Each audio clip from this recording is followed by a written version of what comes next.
This story begins with Jasper, a black teenager who had just received the grade for his essay, an F that didn't make any sense. His chest tightened with frustration, but instead of staying silent, he went straight to the one person who could explain his teacher, Professor Simon. The teacher was in a hurry, papers clutched in one hand as he made his way down the hall, clearly eager to meet the new principal. But Jasper's voice stopped him in his tracks. Professor, I wanted to know why you gave me an F on my essay. The professor froze, almost annoyed that Jasper had the audacity to ask. Slowly he turned, his tone sharp and dismissive. I'm surprised you're even questioning it. The essay was obvious plagiarism. Jasper's eyebrows shot up. No, professor, that was my essay. I wrote it myself. Simon let out a small scoff, his eyes narrowing as if he'd already decided Jasper's guilt. Jasper, I've never once heard you use words like that in class. What words? Jasper pressed. The professor crossed his arms, smirking like he was making some great point. Normally, you're goofing off with your friends, saying things like, yo, yo. You barely pay attention in class, so don't stand here pretending you're capable of writing something that used terms like eloquent or gratuitous. Be serious. Jasper felt his face grow hot, but he held his ground. Sir, I'm telling you the truth. I really did write it. Simon stepped closer, his voice lowering into something venomous. You realize plagiarism can get you expelled, right? And besides, words like that don't exactly sound like they'd come from someone like you. Jasper's stomach dropped. Someone like me? What does that even mean? The professor didn't hesitate. The way your people talk, it always comes off, what's the word? He tilted his head, pretending to think. Ghetto. The word stung like a slap, but Jasper didn't waver. I've wanted to be a writer since I was a kid. My father filled our home with books, and he encouraged me every step of the way. But Simon wasn't convinced. His sneer deepened. Stick to writing rap, that's more your lane. Jasper's jaw tightened. I'm serious. Writing is my passion. I've worked hard for this. The professor smirked again, as if ready to prove his point. All right then. If you really wrote that essay, tell me. What does gratuitous mean? Without missing a beat, Jasper answered, It means unnecessary. Unwarranted. He took a breath and added firmly, like this whole conversation. Have you ever seen someone work hard for something, only to be judged unworthy before they're even given a fair chance? Before we dive further into this story, tell us, where are you watching from? Drop it in the comments. We love seeing it. And if you believe every student deserves to be valued for their effort, not dismissed because of prejudice, hit that like button and subscribe to Story Arc, because no one should be robbed of their potential just because of bias. For the first time, Simon faltered. Jasper's quick, confident answer had rattled him. His jaw tightened, his lips pressing into a thin, stubborn line. But pride and prejudice wouldn't let him back down. He tugged at his jacket as though the fabric itself could shield his arrogance. Anyway, he muttered, forcing a dismissive tone, I don't have time for this. I'm due to meet the new principal. Jasper refused to back off. He took a step forward, voice steady but heavy with frustration. But, Professor, this isn't right. You failed me for no reason. Down the hall, a sharp click of heels echoed against the floor. A tall black woman, dressed in a sleek black suit, had noticed the two. She approached quietly, posture commanding, her eyes narrowing as she closed the distance. She stopped just behind Simon, silent as a shadow. He, too, wrapped up in his own disdain, had no idea she was there, but Jasper could clearly see her, listening to every word.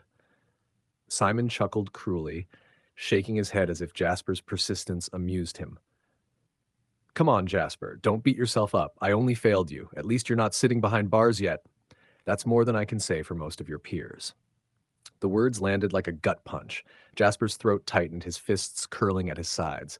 His voice came out low, sharp, and deliberate. Wow, so you're failing me just because of my skin color? Simon leaned in, arrogance dripping from every syllable. Here's some advice. Writing takes real discipline. Maybe try something more suited to people like you. Something easier, lazier. And then a single voice cut through the air. Wow! Oh! Simon froze.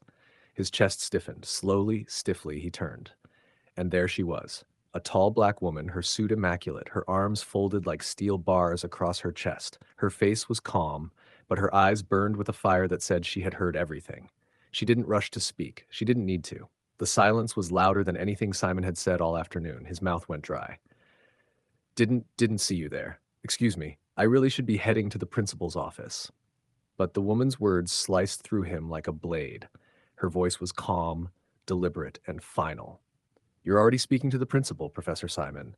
I'm Principal Johnson, and I'm glad I happened to witness this conversation myself. Jasper's shoulders eased as relief washed over him. Simon blinked hard, the color draining from his face as reality set in. Wait, you're the new principal? Yes, she said firmly, her gaze unflinching. And now, Professor, answer me this. Why did you assume this young man wasn't capable of being a writer? Simon shifted uncomfortably under Principal Johnson's stare, but forced himself to answer. Oh, well, he began, his tone defensive. I didn't want to single out a student, but it was obvious he plagiarized his essay. Principal Johnson's eyes narrowed. Obvious? And what exactly makes it so obvious?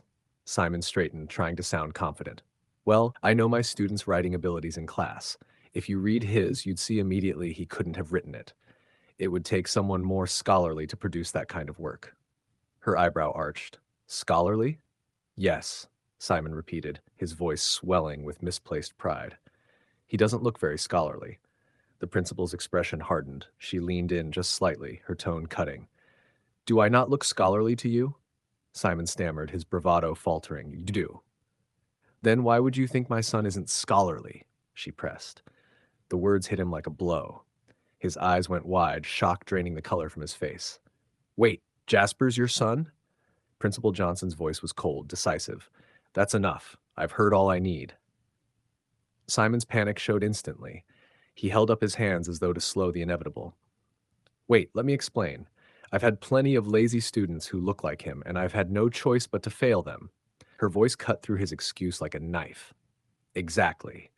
And that's what our meeting was supposed to be about. The school has received multiple complaints about you. While I'm disappointed, I'm also glad I witnessed this myself. Simon shook his head quickly, his words tumbling out. Look, it must have just been a mistake, this one time. Principal Johnson's voice was final, leaving no room for argument. No, that's it. Pack your things and leave. Silence filled the hall.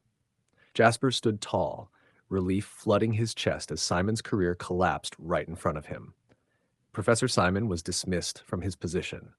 Years passed, and his downfall was complete. The man who once mocked his student ended up on the streets, homeless and forgotten. Meanwhile, Jasper's story was only beginning. He followed his passion, worked tirelessly, and rose to fame as a celebrated writer. His words reached thousands, his name respected far beyond the walls of that school, where he was once doubted.